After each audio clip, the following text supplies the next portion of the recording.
Tema saya, kesukaanku membuat malaikat bersukacita. Nah, kita tahu malaikat itu siapa? Ya, malaikat itu utusan Tuhan. Ya, malaikat itu makhluk roh. Kalau Ibrani 1 ayat 14, kita akan lihat di sini.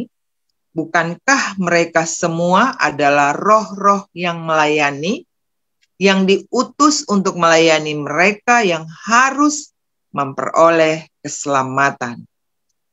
Mari kita berdoa.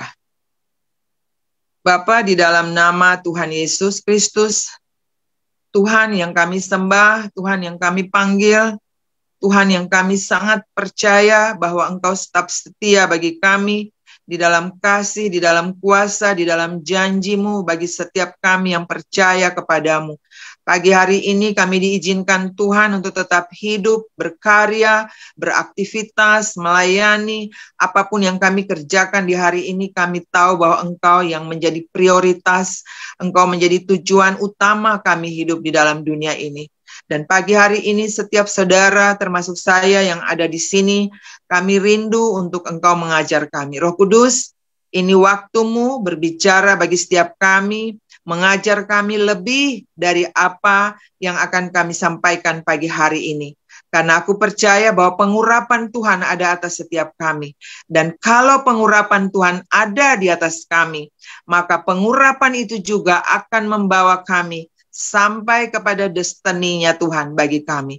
Dalam nama Tuhan Yesus Kristus, darah Yesus tutup bungkus kami, semua keluarga kami, dimanapun mereka berada, dan kami siap Tuhan untuk tetap bersukacita di sepanjang hari ini. Haleluya. Amin. Amin, Bapak Ibu. Sebentar ya. Ini gimana? Oke. Jadi kita tahu ya tentang malaikat itu. Jadi mereka itu makhluk roh dan mereka itu Tuhan ciptakan mereka untuk melayani Tuhan dan juga untuk melayani saudara dan saya. Saya tidak bicara tentang malaikat yang dibuang ke bumi, tapi saya sedang berbicara tentang malaikat yang Tuhan kirim untuk saudara dan saya membawa pesan-pesan khusus bagi kita semua. Amin. Nah, di dalam Ibrani 2 ayat 9, Bapak Ibu, bahwa kita mau lihat dalam urutan penciptaan ya. Malaikat itu di dalam Ibrani 2 ayat 9 dikatakan bahwa tetapi dia yang untuk waktu yang singkat dibuat sedikit rendah daripada malaikat-malaikat, yaitu Yesus, yang oleh karena penderitaan maut dimahkotai dengan kemuliaan dan hormat, supaya oleh kasih karunia Allah ia mengalami maut bagi semua manusia. Jadi Tuhan Yesus itu ketika dia ada di bumi ini, dikatakan bahwa dia dibuat sedikit rendah daripada malaikat. Tetapi dalam karunia Tuhan, karunia keselamatan bagi dunia, bagi saudara dan saya, kita ini umat Tuhan, kita ini anak-anak Allah. Amin.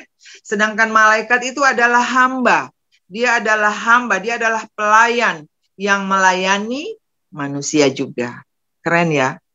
Jadi kita harus tahu bahwa malaikat juga ada membantu saudara dan saya. Saya banyak belajar juga dari Pastor Luther, bagaimana beliau juga sering dalam pelayanan bersama dengan malaikat. Dan saya juga pernah mengalami hal-hal yang seperti itu. Dan saya bersyukur bahwa memang itu sesuatu yang nyata. Saya kasih contoh ya Bapak Ibu. Saya pernah melayani dengan teman saya. Kami melayani seorang teman. Dan waktu itu dalam manifestasi orang ini, kita ada dalam ruangan yang sangat kecil. Lemarinya tinggi sekali, lemari besi penuh dengan buku. Dan Bapak Ibu tahu, lemari itu miring, jatuh, dan kalau itu jatuh pasti kita di bawah tuh pasti tidak akan baik-baik. Kita pasti bermasalah. Dan pada waktu lemari itu dalam keadaan begini miring, saya itu dengan sangat refleksnya, malaikat tahan. Nah, lemari besar itu ya, lemari besi saudara. Dan saya melihat lemari itu dalam keadaan begini. Dan akhirnya kembali ke posisi semula. Bayangkan kalau lemari itu jatuh, pasti kita bertiga tidak ada yang selamat. Tapi puji Tuhan, itu nyata. Dan ada banyak hal yang juga dalam pelayanan-pelayanan orang-orang yang terikat, saya juga beberapa kali panggil dan saya tahu itu nyata. Bapak Ibu juga harus, dan saya percaya Bapak Ibu juga pasti punya pengalaman-pengalaman yang khusus dengan malaikat. Jadi malaikat itu makhluk roh, dia itu dibuat untuk melayani Tuhan dan juga melayani saudara dan saya, ya. Ada penghulu malaikat, ada Gabriel, ya, ada serafim, ada kerubim, tapi malaikat itu banyak banget dan dia ada untuk melayani setiap saudara dan saya. Amin. Nah, Bapak Ibu Saudara, kalau kita lihat orang buta melihat, orang tuli mendengar, timpang berjalan, malaikat itu tidak bersuka cita. Mungkin bersuka cita ya, tapi saya tidak lihat di dalam ayat yang ditulis dalam Alkitab. Tapi malaikat itu bersuka cita, kita lihat Lukas 15 ayat 10. Malaikat itu bersuka cita karena ada satu orang berdosa bertobat. Lukas 15 ayat 10. Ya. Jadi malaikat itu bersuka cita kapan? Pada waktu satu orang berdosa bertobat. Satu orang yang tadinya jauh dari Tuhan, hidup di dalam kedagingan, hidup di dalam segala dosa dan keterikatan. Efesus 2 ayat 13 ya. Dulu kamu jauh, sekarang kamu dekat. Nah, pada waktu kita dekat itulah, pada waktu kita dipanggil mendekat, pada waktu kita menerima Yesus sebagai Tuhan dan Juru Selamat, dikatakan malaikat bersuka cita. Bahkan di dalam Lukas 15 ayat 7, tadi ayat 10, dikatakan begini, 15 ayat 7, akan ada sukacita di surga. Jadi surga juga bersuka cita karena satu orang berdosa yang bertobat. Lebih daripada sukacita karena 99 orang benar yang tidak memerlukan pertobatan. Kita ingat perumpamaan Tuhan tentang satu ekor domba yang masuk ke jurang. Dia meninggalkan 99 dan dia turun untuk mengangkat yang satu ini. Makanya Tuhan datang untuk orang berdosa. Amin. Orang yang jatuh. Itu saudara dan saya. Kita sudah jatuh jauh sekali. Dan upah dari kejatuhan, upah dari dosa itu adalah maut. Tapi Tuhan Yesus kita itu Tuhan Yesus yang dahsyat. Dia datang dan mencari saudara dan saya. Dan dikatakan satu orang berdosa yang bertobat itu sangat-sangat berharga. Lebih daripada 99 orang yang ada sama-sama itu yang tidak memerlukan pertobatan. Saya percaya bahwa saudara dan saya adalah orang-orang yang bertobat. Dan bertobat itu ternyata bukan satu kali untuk selamanya. Tapi setiap hari hidup di dalam pertobatan. Karena kalau hidup di dalam pertobatan, maka buah-buahnya yang harus kita hasilkan adalah buah-buah pertobatan. Ada 9 buah pertobatan, Bapak Ibu. Saya ulangi lagi, yang 3 itu bagaimana hubungan saudara dengan Tuhan, kasih, damai sejahtera, sukacita itu hanya bisa didapat kalau kita punya hubungan dengan Tuhan. Katakan amin. Tapi bagaimana dengan hubungan dengan sesama? Kita harus punya kesabaran, kita punya kebaikan, kita punya kemurahan hati. Dan bagaimana dengan hubungan diri kita sendiri? Bagaimana secara internal kita harus sabar, kita orang yang lemah lembut, kita menguasai diri. Itu buah-buah pertobatan yang setiap hari kita bergumul dan berjuang dan berusaha selalu minta supaya buah-buah ini selalu dan selalu kita hasilkan. Selalu kita hasilkan. Amin, Bapak Ibu. Jadi malaikat bersuka cita, surga juga bersuka cita. Kenapa dia bersuka cita? Mengapa malaikat itu bersuka cita? Saya percaya karena tadi ya ada yang bertobat, yang tadinya sudah harus mati, tapi Tuhan selamatkan. Dia bersuka cita. Yang kedua, karena memang nilai jiwa kita itu berharga banget, Bapak Ibu. Ya, kita dikatakan Kejadian 1 ayat 26, kita dikatakan segambar dan serupa dengan Tuhan. Dan gambar dan rupa Tuhan itu sudah kita rusakkan. Tapi karena kasihnya, Yohanes 3 ayat 16, dia datang ke dunia, turun ke dunia untuk mendapatkan kita yang terhilang, untuk mendapatkan kita yang tadinya jauh, dan dia menyelamatkan saudara dan saya. Saudara dan saya yang percaya kepadanya. Amin, Bapak Ibu. Nah, itu. Yang berikut, ada satu lagi janji Tuhan yang saya mau bagi pagi hari ini, yang luar biasa untuk kita, yaitu bahwa ketika kita percaya pada Yesus, dikatakan, seisi rumah kita akan diselamatkan. Pernah dengar itu? Kalau satu orang selamat, satu rumah diselamatkan. Satu kaum diselamatkan. Ingat Sakeus? Bukan saja dia yang diselamatkan, tapi seisi rumahnya diselamatkan. Amin. Satu rumah. Tapi mari saya mau bilang dulu. Apakah seisi rumah itu bisa otomatis selamat? Kalau tidak ada yang menceritakan tentang bagaimana caranya, bagaimana kebaikan Tuhan bagi kita yang sudah menerimanya, tidak mungkin otomatis. Jadi kita yang sudah tahu, kita yang sudah terima Tuhan, kita harus menceritakan kepada orang-orang, dan itu harus dimulai dari dalam rumah kita. Amin Bapak Ibu. Mari kita lihat Kisah 16 ayat 31 dan 32.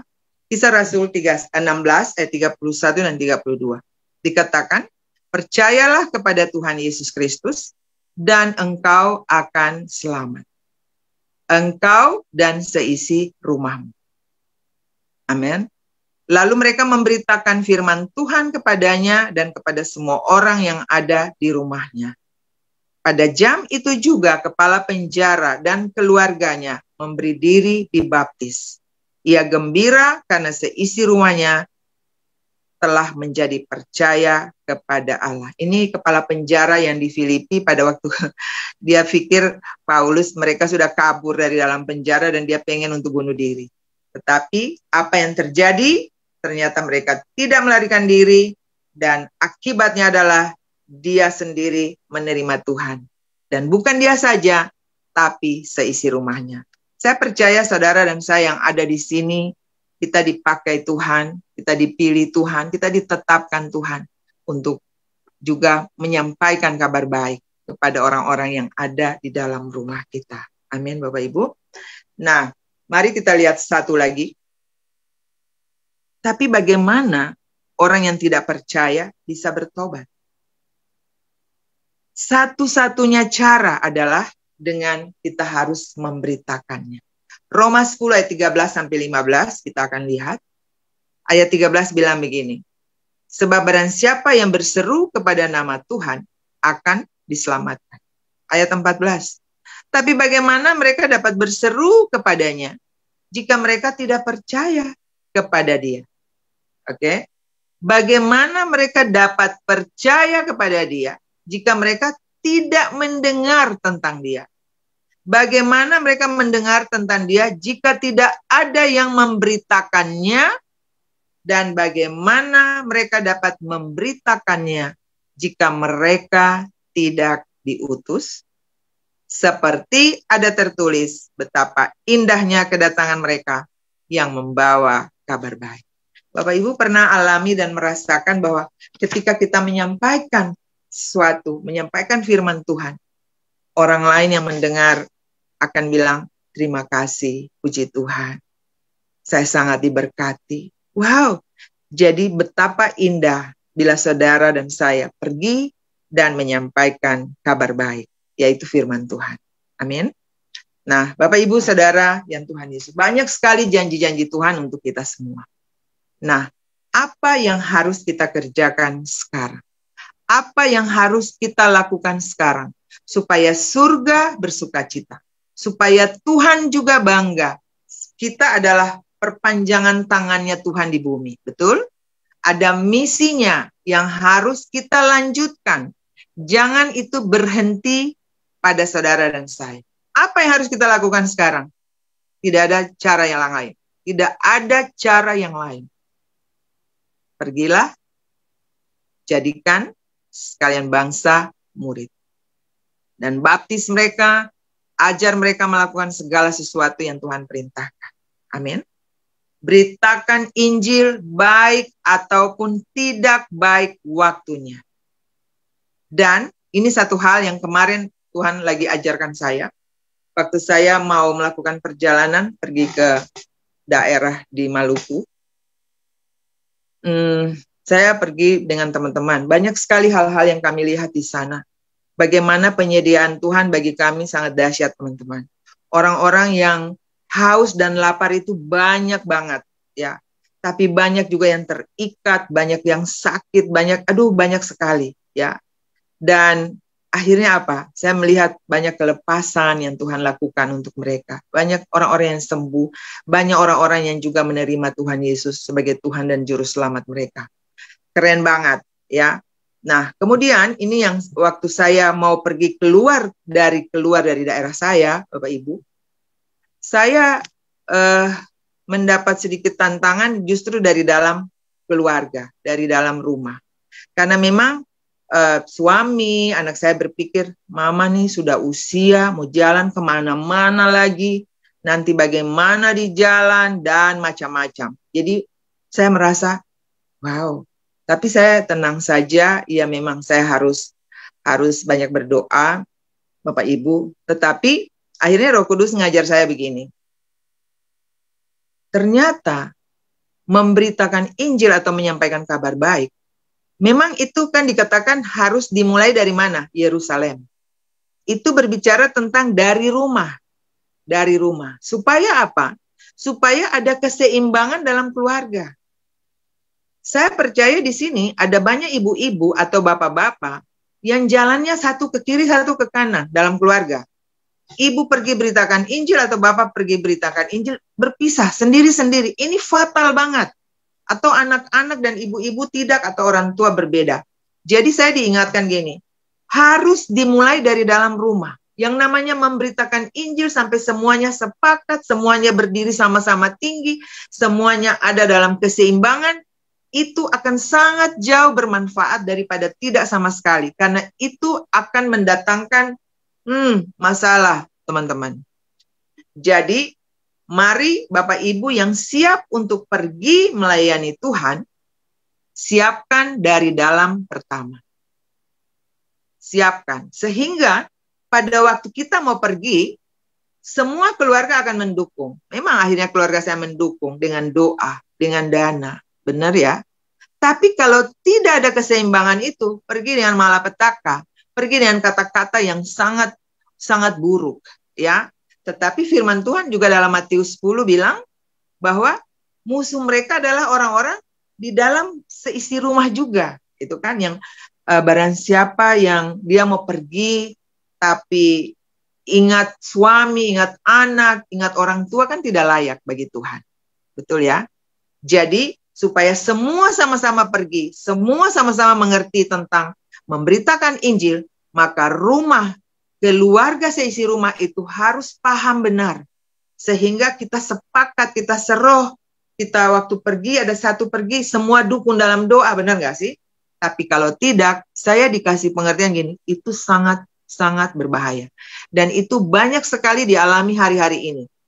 Istri berjalan sendiri, suami berjalan sendiri, anak-anak berjalan sendiri. Padahal perginya kemana? Pelayanan.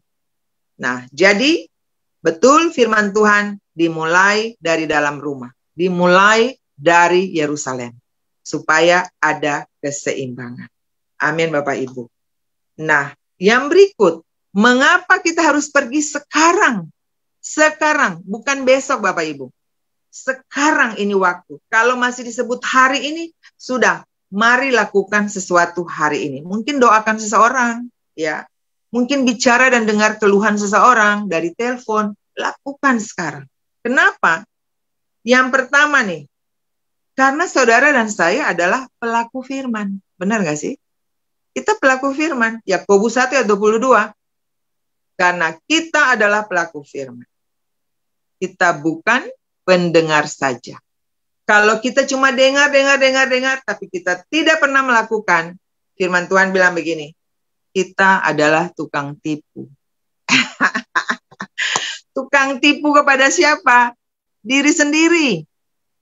Jadi mari, ayo kita lihat diri kita bahwa saya bukan tukang tipu. Saya ini anak Tuhan. Saya pelaku firman.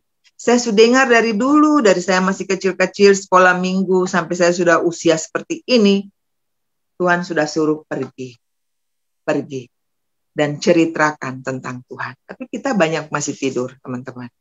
Tapi saya percaya bahwa hari ini kita akan mengalami terobosan di dalam pemberitaan Injil. Amin.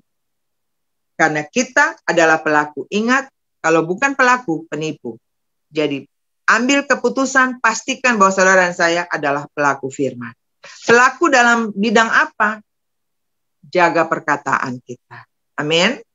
Jangan kata mulut satu untuk beritakan Injil, tapi mulut satu juga maki-maki orang. Cerita orang, gosip orang. Nah, ini nggak benar juga. Jadi, pergi, tapi dengan perkataan yang baik. Dan kita pergi bukan pergi dengan tangan hampa. Tuhan memberi kuasa untuk saudara dan saya. Pada waktu kita menumpangkan tangan ke atas orang sakit, mereka sembuh. Amin. Bahkan minum racun maut itu tidak mencelakakan kita. Wow. Jadi Tuhan tidak suruh pergi saja, tapi Dia memberikan kuasa kepada saudara dan saya untuk pergi. Kemudian kita harus tetap percaya, tetap beriman kepada Tuhan. Kita juga tetap menjadi teladan. Amin. Dan supaya kita sendiri tidak ditolak setelah kita memberitakan Injil. 1 Korintus 9 ayat 27. Kita beritakan Injil, tapi jangan sampai kita sendiri ditolak. Nah, yang berikut, yang kedua, kenapa kita harus pergi sekarang? Karena waktu dipersingkat. Ulangi, waktu ini dipersingkat. Matius 24 ayat 22. Coba kita lihat Matius 24 ayat 22. Maka dari segala yang hidup tidak akan ada yang selamat. Akan tetapi oleh karena orang-orang pilihan, yaitu saudara dan saya, waktu itu akan dipersingkat. Kita lihat sekarang, banyak sekali umat Tuhan sedang mengalami banyak hal. Dan kalau kita lihat di TV, saya waktu nonton TV misalnya kasus Pak Sambo ya, yang barusan. Terus ada lagi yang dari belakang ini. Banyak sekali. Tuhan bicara untuk saya gini, aku sedang melakukan yang namanya pemisahan. Jadi pemisahan itu sedang terjadi sekarang. Dan pemisahan itu dimulai dari mana? Dari kita. Dimulai dari anak-anak Tuhan. Dan akan ada banyak orang yang murtad, Bapak Ibu. Jadi, mari, Tuhan Yesus tolong kita semua supaya kita tidak menyia-nyiakan hari-hari ini. Yang kedua, tadi saya ulangi, waktu dipersingkat. Jadi mari pakai waktu ini untuk pergi mulai dari dalam. Dan yang ketiga, ada mahkota kemegahan, ada 5 mahkota. Tapi mahkota yang dipakai, yang diberikan kepada orang-orang yang membawa jiwa bagi Tuhan adalah mahkota kemegahan. 1 Tesalonika 2 ayat 19-20. Sebab siapakah pengharapan kami atau sukacita kami atau mahkota kemegahan kami di hadapan Yesus Tuhan kita pada waktu kedatangannya? Kalau bukan kamu, sungguh haruslah kemuliaan kami dan sukacita kami. Sungguh kamulah kemuliaan kami dan sukacita kami. Ada mahkota. Dan yang berikut ada banyak janji Tuhan untuk kita yang pergi. Yaitu yang pertama, janji penyertaan Tuhan. Aku akan menyertai kamu sampai akhir zaman. Amin. Dan dikatakan dalam Lukas 4 ayat 18, 19 juga, bukan itu. Dan yang berikut dikatakan bahwa dia itu tetap setia, dia tidak pernah tinggalkan kita, dan dia tetap tidak pernah membiarkan saudara dan saya. Jadi kalau mau pergi untuk menyampaikan kabar baik, saudara tidak usah pikir nanti bagaimana. Saya punya satu kesaksian. Saya nih banyak kali disuruh untuk pergi ke sini. Tapi saya seringkali tidak pergi-pergi. Kenapa? Karena saya pikir gini, kalau saya pergi nanti gimana ya? Saya mau pergi ke situ butuh uang juga ya. Gimana saya bisa pergi ke sana? Nah, lalu saya baca satu buku itu tentang tentang visi profetik abad 21. Buku itu bilang begini, kalau saudara disuruh Tuhan untuk pergi ke satu daerah untuk memberitakan Injil, dan saudara lagi mikir bagaimana uangnya, bagaimana biayanya nih, saudara baku hitung-hitung dengan Tuhan, dia bilang begini, saudara pasti akan menjadi salah satu orang yang akan memakai tanda antikris. Kenapa?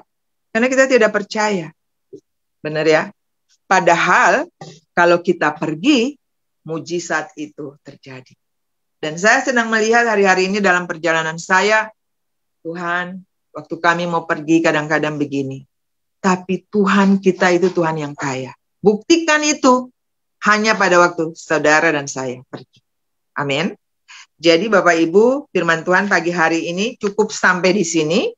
Bahwa apa yang harus kita buat sekarang, pergi dan beritakan tentang. Jangan tunggu besok, karena kita tidak tahu besok mereka masih ada atau tidak. Besok saudara saya itu masih ada atau tidak. Kemarin saya cari salah satu teman saya. Saya telepon, saya suruh orang cari, dia bilang begini, sudah meninggal. Nah, teman-teman, kita tidak tahu sampai kapan dan kita masih ada besok atau tidak. Jadi pakai hari ini untuk pergi dan sampaikan sesuatu pada mereka yang ada di luar sana. Benar? Kita lihat Indonesia, banyak sekali. 89, 90% mereka menolak Tuhan. Mereka menolak Yesus. Kenapa mereka seperti itu? Bahkan banyak yang membunuh. Mereka berpikir itu membuat kebajikan bagi Tuhan. Betul? Kenapa mereka melakukan itu? Karena mereka tidak mengenal baik Bapa maupun anak. Salah siapa?